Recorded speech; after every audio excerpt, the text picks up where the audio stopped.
focus. There's going to be a lot of that. Okay. Okay. So this is the Bunkroom Chats Podcast with me, Elena, a.k.a. Betty, and you. Tim. a.k.a. Tim. a.k.a. Tim. a.k.a. Conrad, for those of us who know you in the fire service. Yes. For which we both work. Yes. So both of us work for different departments. We met in Frederick, where you work, and I used to volunteer. And now I'm career in Carroll County. So basically, we wanted to get this podcast going to talk about mental health, to talk about being first responders, to talk about pretty much everything, life, parenting, all that fun stuff. A lot stems from our careers as firefighters and how we come home to the aforementioned lifestyle that we live, because it is difficult and it is real to think about who you are if you are a first responder at the fire station or, police, military. Yeah, whatever the case may be. And then how you transition to family man / woman. Yeah. Yeah, so because it's difficult, and I think a lot of people don't talk about the difference in who you are at the station, whatever station it is, and then who you have to be, what your responsibilities are when you come home, because that's a really big shift. And it's something that's not really talked about. And it really does affect, I think more and more people are seeing that it does affect your mental health. Being at work, being at home, the stress is very, very different. But if you don't really release that stress from being at work, you come home, it really kind of balloons from there. Balloons. So it's something that we both felt passionate about talking about. And we're both really excited about it. It's going to be hopefully a fun time, a lot of me laughing. Yes. A lot of laughs, a lot of jokes, but hopefully some serious stuff too to help some because people apparently out. I can't speak without it being funny. Yes, everything you say is funny to me, but I also laugh at everything, so that's just a me thing. I have gotten it from around, just my entire life that I come across as funny. Yes. And I genuinely don't it's the try way to you be talk. Sometimes. It's the way you say things. You have it's the way you talk. Exactly. It's the way you say things. It's funny. First things first, we should introduce ourselves, yes? Yes, so you go first. Oh Age before beauty. My name is Tim, or Conrad as known. I have been a career firefighter now for 18 years, a little bit before that, but so we'll just round it off to a nice 20 years in the fire service. Sounds fair. With that comes a lot of, I don't know how to put exactly. I don't want to get too far into it yet, but we'll reel back for a minute and I'll just go over more of my background in outside of the fire service as well. I personally struggled with a drinking problem. I still do. I am now 5 years sober. Congratulations. 5 years in only a couple of days, actually, 3 days. So we're recording this, what's today, June 13th. June 13th. So yeah, so June 16th is my sobriety date, and that will be 5 years for me. I went to a place called the IAFF Center of Excellence. If you're not familiar with that, that is a place that the union has set up for us in Upper Marlboro, Maryland, PG County, where you can go, and it's a rehab facility for substance abuse. They also have behavioral health tracks, so it's not just for substance abuse rehab. It's for trauma, PTSD, depression, everything, yeah. Yeah, so what you do is you spend 30, 40 days down there, and you go through all the groups, and you essentially get 7 to 10 years of therapy crammed into 40 days. I was there for 44 days, and I got really into the mental health side of things and actually understanding the job and how it affects you. Not necessarily just that, though. A lot of it comes from at-home stuff that we personalized through the job. That's a good way of putting it, yeah. You'll run the calls, and they don't bother you. At least we all say that, right? Let's be... on the surface, they don't bother you. Let's be completely honest. You cannot go see some of the stuff that we walk into and literally say, I'm okay. Yeah. But you have to for the sake of the job. You have to act like you're okay to go back and run another call. But Right. yeah. That's the job. Yeah. And I think things are taking a nice turn in another direction from when I got hired as far as mental health goes. But before I start rambling on and on, let's introduce you as well. So my name's Elena, but Conrad is definitely going to call me Betty. Everybody in the fire service calls me Betty. And I've been in the fire service for about 6 years. I started as a volunteer in Frederick, and now I work in Carroll County. And yeah, I can just completely agree with what you're saying. I mean, I have a background of a lot of mental health issues, most of which did not stem from the fire department. Some did, but most of them did not. But it definitely, like you said, it all kind of melds together. And the trauma that you have going into calls absolutely, kind of leaks into them, makes it worse. And stuff that you don't even think about on the specific call ends up kind of coming back to bite you later on. So yeah, that's definitely, and even in the short time, much shorter than you, that I've been in the fire service, I've seen a shift in prioritizing mental health, which I think is great. Explain. Explain. No, I think when I first started, it was very much that tough guy mentality. Yes, of like, this is perfect because that's where I was leaving off essentially. So yeah, like you don't talk about it. You have a rough call, you have stuff going on, and you don't really talk about it. You kind of toughen up. You go do what you're supposed to do, which there's a time and place for that. 100%. You can't be there, necessarily feeling all the feelings when you're trying to do your job. But I think now there's been a shift to understanding a lot more that just because you don't feel those feelings necessarily at the time and place of the call, you still carry that. You still go home and you still deal with that eventually. 100%. So it's been very nice to see that shift happen. I'm hoping, I can't really speak to the other, fields like police department and stuff like that. I'm hoping to get some guests on to talk about that. But I know in the fire service, there's definitely been a shift there. And we'll definitely have some guests on. You can't really run a podcast like this without other. Yeah. I mean, we could sit here and talk about ourselves. Yeah. And it would be enjoyable, I think, for us. It would be fun to just talk. But to get down to it, we do need to have some real-time guests. Yeah, and that's kind of the whole point of naming this the Bunkroom Chats Podcast, is because when you still are working in Frederick, when I was a volunteer in Frederick at your station, I remember we would just sit in the bunk room and just talk about everything, life and our families and stress and mental health. And what was fun is that other people would come in and join in, and we would just have really fun conversations. And that's kind of the whole inspiration for this, is to have those bunk room chats just kind of outside of the bunk room. Yeah. It all originated at United Steam Fire Engine Company Station number 3. Yeah. Station 3 in Frederick. Yeah, and that's where we kind of became pretty fast friends, and that's kind of how this was born.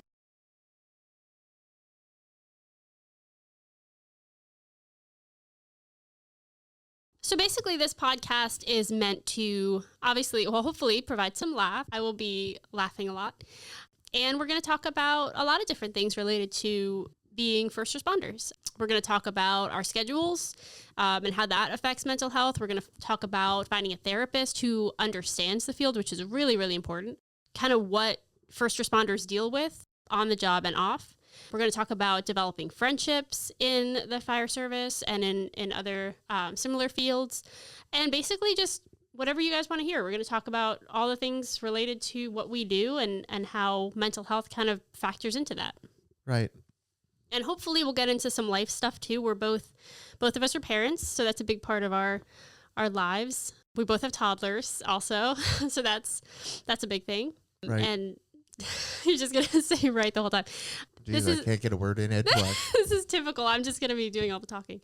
And we already have, what's super exciting is we already have some of our friends who are first responders who are excited to be guests on here and talk about some things that they deal with. So that's going to be really fun to get to talk to people we know and care about and hear their stories.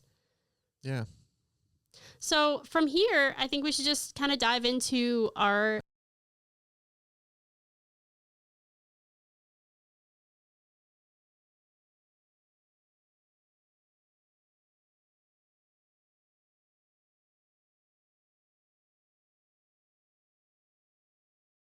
after my time at the rehab center, I came back, obviously, and I started in on a good Alcoholics Anonymous program. I worked all 12 steps. I have been through the process or the program, and I'm still in the program. I'm still working a program. As a matter of fact, I'm still doing step 12 work as of today. And for those that are unaware, the step 12 work that I speak of is step 12 being having had a spiritual awakening. We now go forth and spread the word to other alcoholics to help them. Essentially, that's what it boils down to. So it's just helping your fellow brother or sister in their time of need, showing them the way. And I'm doing that as of today, still with somebody. And you do that. You're very open about that. And you have been, I think, since you first left the center. You've been very, very open about what you've gone through. And I made a conscious decision at the Center of Excellence. I was probably a week or two into my stay there when I said, I'm not going to fucking hide this anymore. Yeah. And so what that meant to me, especially, I mean, to me on the inside, was that I was hurting for so long because I was hiding this person that I actually was.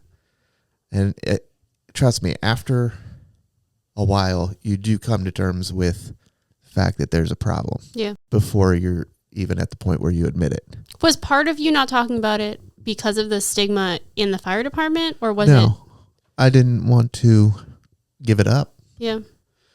So, I'm 38 years old now. So a lot of this went down in my 20s. My 20s were just a blaze of glory and alcohol. And another thing to mention, I guess, is that the fire service and drinking coincide very well. Yeah. Is that right? Yeah. No, there's a culture, there's a definite culture there. Yeah. So, I mean, you're around it constantly. Yeah. Now, I'm not putting anything on that. I'm just saying it's a lot easier to hide in plain sight. Yeah. When the culture is what it is. Yeah. And no one really, and because of, not to say it's not healthy at all, but a lot of it is coping with what you deal with on a daily basis and dealing with the stress. And a lot of people use alcohol to cope with running all those calls that are really hard and then having to go home and really not talk about it and not deal with it. And that numbs it. Right. And, your wife or your husband, your significant other, don't always understand what you're saying, or, ew, that's gross. I don't want to, stuff like that. And I didn't want to put that on them. That burden on somebody else. Yeah. Yeah. So it comes from both sides of my family, alcoholism, the gene, which is a real thing. That's not to be discarded either. So I knew it in the back of my head, but I'm going to be better than that. And so I fight through. I notice early on that I can drink way more than an average person. Yeah. Most of my fellow coworkers, and, to a point where sometimes you're dialing it back a little bit just so you don't look. Yeah. Man. Sound the alarm bells a little bit. Yeah.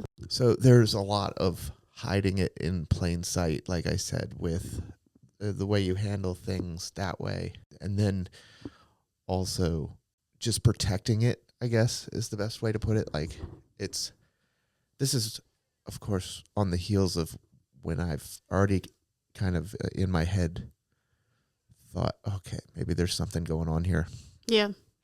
But I'm not at any kind of a point where I'm going to, seek help or anything like that. I'm going to say it's not really there, And I think like any addiction, I think you can know and recognize that it's actively hurting you, but also feel like it's the only sustainable crutch that you have. So you kind of and hold on to it. It's such a huge part of my identity. Yeah.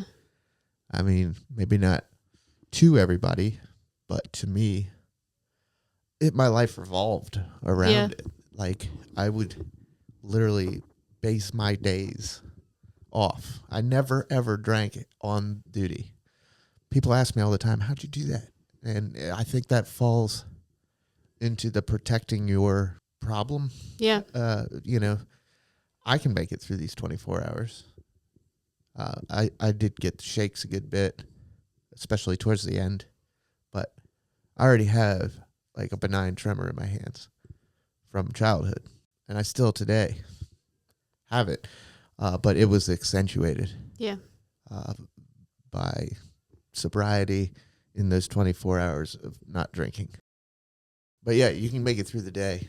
You can get back home, and you're back in the ball game. Yeah. So I just, that's how I always saw it. I'm going to put my 24 hours in. No big deal. Come home, and it's hammer time. Were there people in your personal life who saw it and pointed out to you? Absolutely. Absolutely. That's 100% a thing all the time. Did any of that inspire you to get... Everybody from my mom, my dad, when he was still alive, all the way down. All my friends, at some point or another, had been concerned. Yeah. I would say. But what was it that finally made you say, okay, like I need to get help for this? That is a story in and of itself. The story of my sobriety comes from working a shift of overtime at Station 3. This was a B shift, and I worked C shift. So I was scheduled, I guess, for a 48. Yeah. Anyway, I go in the morning, as I always do, my normal routine throughout the morning, checked out my unit. I was driving the ambulance that day, I think, the back ambulance, which for those unaware, there's 2 ambulances at this fire station. So the front one gets a call, and then we're up. So we were out. It was a fairly busy morning, and we were out on our 3rd run, and my left side started hurting really bad. Like somebody was stabbing me in the left side. And I fought through a call or two, didn't think anything, just kept kind of brushing off, but this wasn't going away. Yeah. Like some pains will. This was getting more intense, and I wasn't able to keep up anymore. I couldn't do the... Especially on a 48, but yeah, let alone, yeah. I mean, everything was working against... I just was like, you know what? I'm going to go home sick, talk to the lieutenant, get off work. I drove right to the hospital, which was only a few blocks away. And they're thinking it's kidney stones. They scan me. Doc comes back in with the results, and it's chronic pancreatitis with necrosis.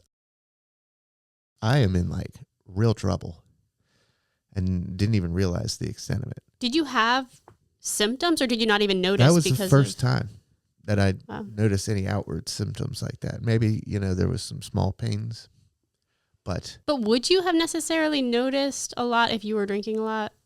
Would you have noticed? Is it possible that there were some symptoms you just didn't recognize? Potentially. I mean, it's a while back now. Yeah. So I can't remember ever. There was the normal stuff that you'll see on TV, like go in and dry heave in the morning or stuff like that. Yeah. But no pain like this. Nothing that you couldn't just shake off. Yeah. So they come in and they say that. I'm like, what does this mean? And he's like, you cannot drink anymore. Period. End of discussion. You need your pancreas. You're killing your pancreas. Yeah. And you can't get another pancreas. This is what he's telling me. I don't know if you can do that or not. Like a pancreas transplant? I don't know. Pancreatomy? That's just real medical terms from the streets of Frederick. Pancreasectomy. That would be resecting the pancreas. Yeah, giving you a new one, yeah. Whatever the case may be, you need to stop drinking. How was that for you to hear that? From a bona fide doctor? Not like from a family member, a friend. That was somebody who knew what he's talking about. I didn't... I wish I could remember the exact feeling, because that's an excellent question. Yeah. And I don't remember. I think it was just blindsiding. Yeah. I honestly, I mean, the addicted brain obviously goes into, yeah, okay, sure. We'll Yeah. just tell them, sure, why not? Yeah, I'm different. That's not going to happen to me. Yeah. As soon as we get out of here. But another part of my brain I do actually remember was like, finally.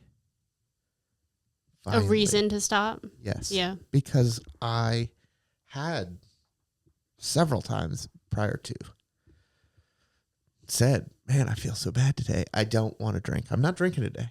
And it almost blindly woke up, went downstairs, and started opening a beer or something. Yeah. As if it was out of body. Yeah. Like my brain It's just second working nature against me. Yeah. Like, yeah, I don't want to drink today. I have no intention of drink. I don't want to drink at all. Period. I feel awful. I need just a day off. And then, without even realizing, not like it's second nature, but like your brain was not having it, and you're going to do this anyway, as if I had no fucking choice. Yeah. Yeah. So, anyway, long story short, on the hospital, I was there for 11 days. They admitted me. My numbers were off the charts bad. They admitted me. To cure pancreatitis, you need to not ingest anything for several days, I guess, because that's how long I was there. Before they started, reintroducing food into my life. But I couldn't eat, drink. I couldn't have ice chips, nothing. Most they would let me do is wet my lips with like a Q-tip of water. Oh gosh. But the pain was so severe, I was on Dilaudid, which is pretty heavy pain. Strong stuff. Yeah. There was that for the addict in me. That was happy. Yeah. So now I'm ringing the bell every 3 hours. Get in here. It's time. I mean, just an addict all the way around. And it's so funny how you don't see the red flags when they're right in front of your face. But we'll get into that on a later show. So 11 days in the hospital. I get discharged finally. They get me back on solid food. Everything's good. Numbers are good. They're happy. I'm off painkillers. I'm going home. Don't drink, or you'll be back. And that's what they, off you go. Yeah. Okay. Did you stick to that? I did for 2 weeks-ish. And then what happened? I felt like, well, either the addicted brain kicked in again and started saying, go ahead, you can do it. Yeah. Or let's just try it out and see. Yeah. And then what's the worst that could happen? Right, exactly. What's the worst that could happen? So I do. Next thing I know, I'm in the car, and it's just, again, almost like out of body, like not even, this is an awful idea. And I'm hiding it too. So I start drinking again, and I'm hiding it because now everybody knows. He's got pancreatitis. He's not supposed to drink. So now, on top of it, I am hiding shit. Yeah. I had already been a little bit. I think that comes with the territory. You don't want people to know exactly how much you're having. Like, especially at home. Not that my current wife ever monitored it. I mean, hell, she's a bartender. But she never really, monitored me. But the brain still thinks you need to, or I think it's a guilt and a shame thing. Yeah. So and I think probably, not to speak for you, but probably there was a part of you that didn't want people to tell you not to do it. Right. That's another one. You're having another one. Yeah. I'm having another one. Is Yeah. that fine with you? Yeah. I'm having another one because the dogs are still barking in my head. Yeah. Yep. So, then we get drinking again. And after a couple of days, it was not long. I can't remember how long it was, but it was not long. That pain started coming back again. I'm like, mother, I cannot believe it. And you knew that you had. I knew it. You had fucked up. I did awful thing. Here I go again. They're going to look at me. And I just left that place. I mean, it was a couple weeks, but it wasn't that long. So here I come back into the hospital because this won't go away without it. You got to go in and do the thing. So here I am at the hospital again, and I'm there for another 8 days, I think. And I had to go through the same thing. No food, no drink, all that stuff all over again. They sent me on my way again. Did they give you resources for? I think so. Yeah. At one point, but it's not until you say you want help that they're that You have to want it for yourself. the third time I was there. This was after I broke down, and they offered all kinds of stuff, and I already had something set up with the Center of Excellence, so I didn't need it. But they were very insistent at that point when they knew that I had said I'm committing to a rehab. They wanted to put me in the cab from the hospital. Yeah. But, yeah, so I get out again, and it's not long that I start drinking again. And at this point, I can't figure it out because I know that now there's something. I know this is killing me. Yeah. And it's not going to go away. And pain started coming back again. And I was like, I can't believe it. I literally broke down on my living room floor into a puddle of tears. And my wife comes in, from the kitchen. She's like, what is wrong? I was like, I am in real trouble here. I need help. Yeah. And I told her I'm drinking again. And she's like, oh my God. And I can't believe it. And what is into you, or how do you do this? And it's stuff that we don't, I guess we just, I don't want to say I wasn't thinking, because it's a well thought through process to break your sobriety. Yeah. Or relapse. But off to the hospital I went again.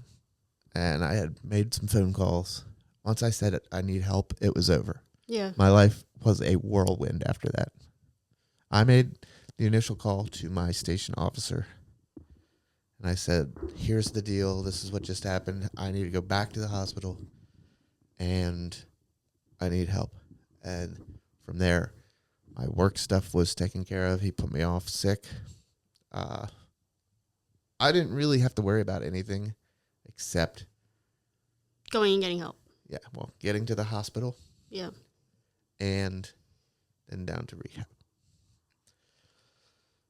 That was my only two things. And, from there was a journey. And I'll get more into the rehab side of things and the Center of Excellence on another. Yeah. Because that's probably like a whole episode just right there. Absolutely.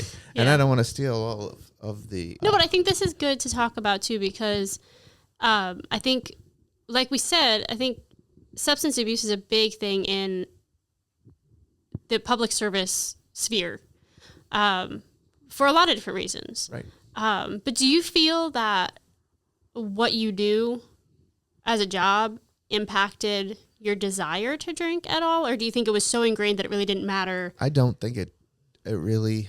Okay, so that's a loaded question. It's kind of like a chicken and egg situation, like which came first. So the short answer is I don't think it affects my sobriety to the point that I wouldn't have left the job, or that I would have left the job.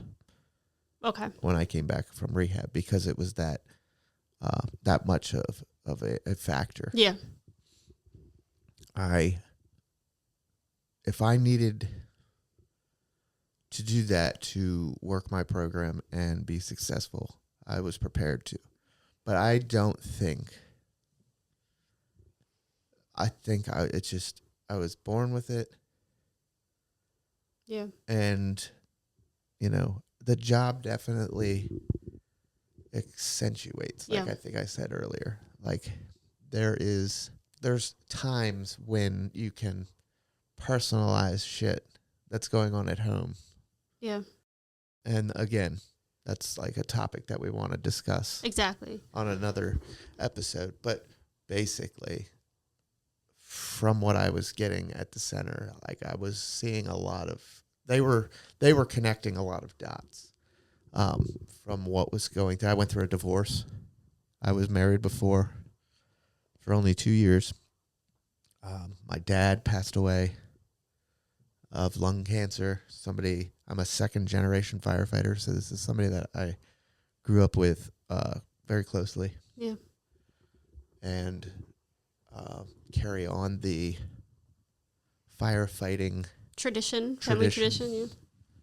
And so divorce, dad dies. I got moved into Station 3, which I had been trying to get into the city for like 8 years. And back then it was very difficult to do. Yeah. We were a 200 person department versus now we're like a 600. Yeah. And there's more positions and it's not as hard to get into the city. But I waited and I got in finally at 8 years in or so. And then 1 year later, when all of this is going down, mind you, I get transferred back to a day work assignment, which is just a shit assignment for those that aren't aware. Yeah. An absolute shit assignment. And they make you, all of this encompassed at that time was just boiling over. Yeah. It's just too much. So a lot of it is personal stuff. And when you go into these trauma groups down at the center, the folks that you're there with are sharing their troubles. And I was just seeing patterns with how frequently it wasn't just the job, or it wasn't the job at all. Yeah. It was these people that I were there with and in group with. It was childhood stuff. But I think it's almost like the job is the tipping point. The job is very rarely, and this is not always the case. There are a lot of people who run very difficult calls that are off for, I know people who've been off for over a year because they ran a really hard call. So there are people who it is completely because of the call. But then there's a lot of people where the job, the calls you run, that's just kind of the tipping point. You have all this childhood trauma, you have stuff going on in your life, and the stress of what you do for a living just kind of makes it that much worse that it makes it more noticeable.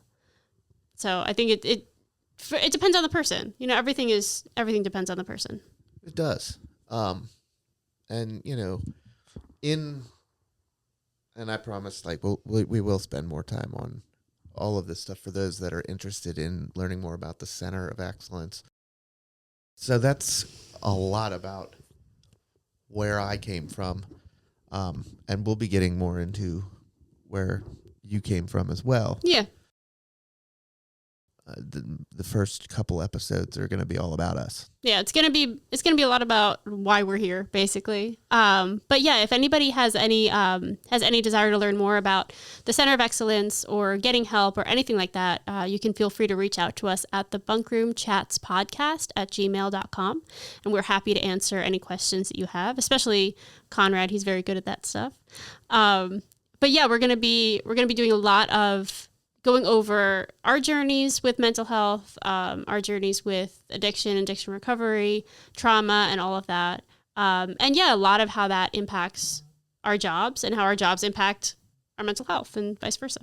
Yeah, and that all stems from what you asked me, I think, in the beginning, and how we launched into this episode was how you're open about this. And yeah, no, that's true. Yeah, because I remember when we first were getting to know each other, I remember you, I think actually I met you and then you went to the center, I'm pretty sure. And then you came back because I remember, I remember you came back and you said to me, the first thing you said when you saw me was, I was just at the Center of Excellence because I was drinking too much or something like that.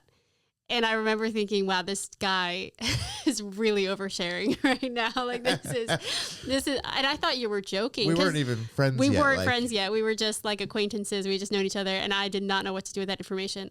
But I felt like I had to share with everybody. You did, but now, especially because I was almost proud of it. Which you should be. You should be 100% proud of it. It was a huge accomplishment. But I made that conscious decision, which to share that me into that story, but I could no longer hide who I was, and maybe it was oversharing, but that's just me, as you came to learn.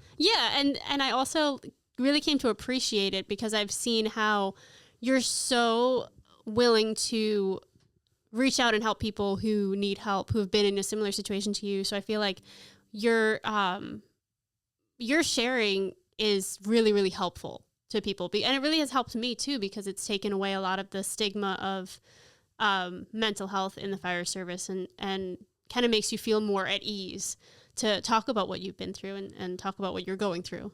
Yes. And I think, as I mentioned earlier, I think that we're making great strides. So when I came back from the center, mental health was still, there wasn't so much stigma. I guess it was. Yeah, it was totally stigma. Yeah. It was still pretty high is what I was getting at. Yeah. Like it wasn't receding yet. Yeah, receding. Now I think we're in a really wonderful place. Things are catching up. Yeah. Like insurance companies are offering more and more health plan options with mental health packages. Yeah. Or you're seeing it a lot more, which it wasn't a thing. You were paying a lot of out-of-pocket costs Yep. for therapy, and that still is the case in a lot of ways. Like I know, it's catching up. It's catching up, but there are still. I know I've struggled for a long time finding a therapist because it's very, very expensive. And that's a lot another of episode. that is another episode. But yeah, so that is still a thing for a lot of people, and it depends on where you live too. It depends on where you live, where you work, and everything. Absolutely. So, yeah. 100%. All that to say that this podcast is going to be all about struggles. I just shared, a basic overlook of what I had gone through, and that's just very minimalistic. That's just a, hi, this is Tim episode, and we'll do one for you too. And so start getting that ready. I will. But yeah, and if anybody, we're really interested in having, like we said before, we're very interested in having guests in you can reach out for in that public too. service in general, and we'd love to talk to people with stories of overcoming mental health obstacles, and even people who are currently struggling. Like we just love to talk to anybody, and really help to break the stigma even more and break that down, and be kind of a voice and an ear for people who might need some help. That's right. And we're always here. Always here. Always on call. That's right? almost creepy. Always on call. That's almost creepy. Yeah. Well, it is creepy, but it's also true. It is true. Yeah. We're brand new, so we're still setting everything up, but we'll have all the socials. But like Elena said, or Betty said, we have the email up and running, so please don't hesitate to reach out if you want to join, like she said, or just need more information. And we are also on Instagram at the Bunkroom Chats Podcast. And we're working on getting some other social up and running. And hopefully we'll be able to video record these too. So you can, if that's how you prefer to watch your podcast, you can watch that on YouTube coming soon. Coming soon. All right. Stay tuned. Stay fucking tuned.